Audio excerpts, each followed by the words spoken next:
Hello বন্ধুরা, তোমরা কেমন আছো? আশা করি ভালো আছো। আমি আজকে ফুলকপির পকোড়া বানাবো। সেই জন্য আমি এখানে ফুলকপি কেটে বেছে পরিষ্কার করে নিয়ে নিয়েছি। আমি গ্যাসের উপর একটা হাঁড়ি বসিয়ে দিয়েছি, দিয়ে দিয়েছি পরিমাণ মতো পানি, সামান্য একটু হলুদ আর লবণ দিয়ে আমি ফুলকপিটাকে 2 মিনিট সেদ্ধ করে নেব।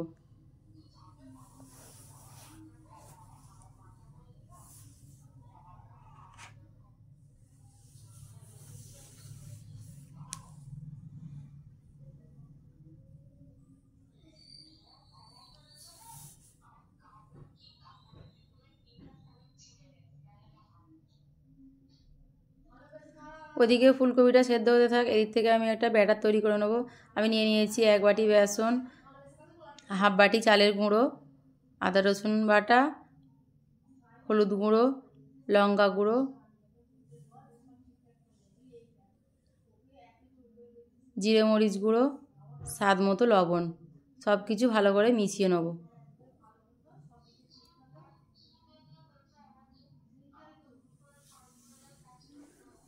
সব কিছু মিশানো হয়ে গেছে, এবার অল্প অল্প পানি দিয়ে একটা ব্যাটার তৈরি করে নেব।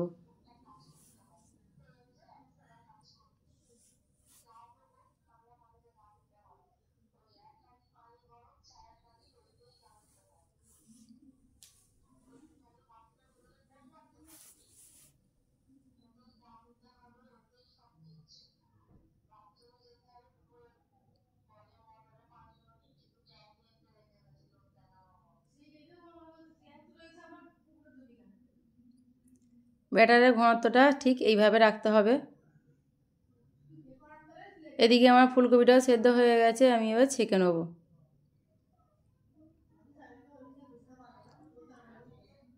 ফুলকপিটা ছেঁকে নিয়েছি। আমি গ্যাসের উপর একটা কড়াই বসিয়ে দিয়েছি, পরিমাণ মতো সাদা তেল দিয়ে ভালো করে তেলটাকে গরম করে নেব। তেলটা গরম হয়ে গেছে, এবার ফুলকপির পকোড়া ভেজে নেব।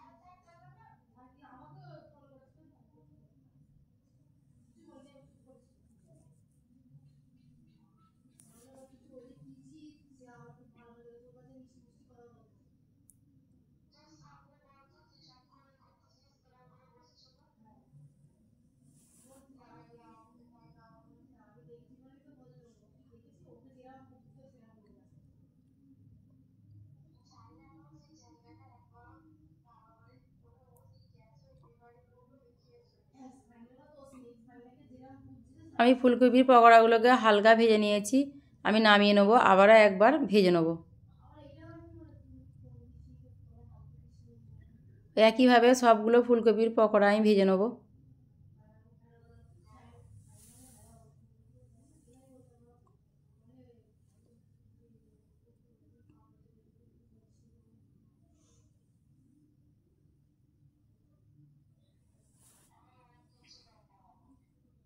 আগে থেকে যে ফুলকপির পকোড়াগুলো আমি ভাজা করে রেখেছিলাম, সেটা দিয়ে সবগুলো একসাথে আমি ভেজে নেব।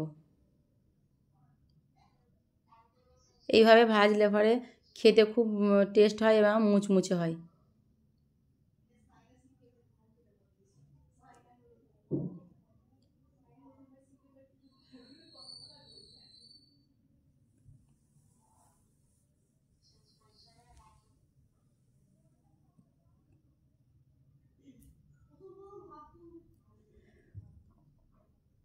সব ফুলকপির পকোড়া আমার ভাজা হয়ে গেছে, এবার আমি নামিয়ে নেব।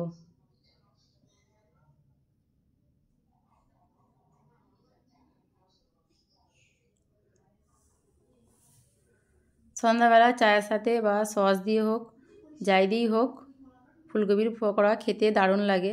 আমার রেসিপিটা যদি তোমাদের ভালো লাগে তাহলে একটা লাইক দিয়ে দিও।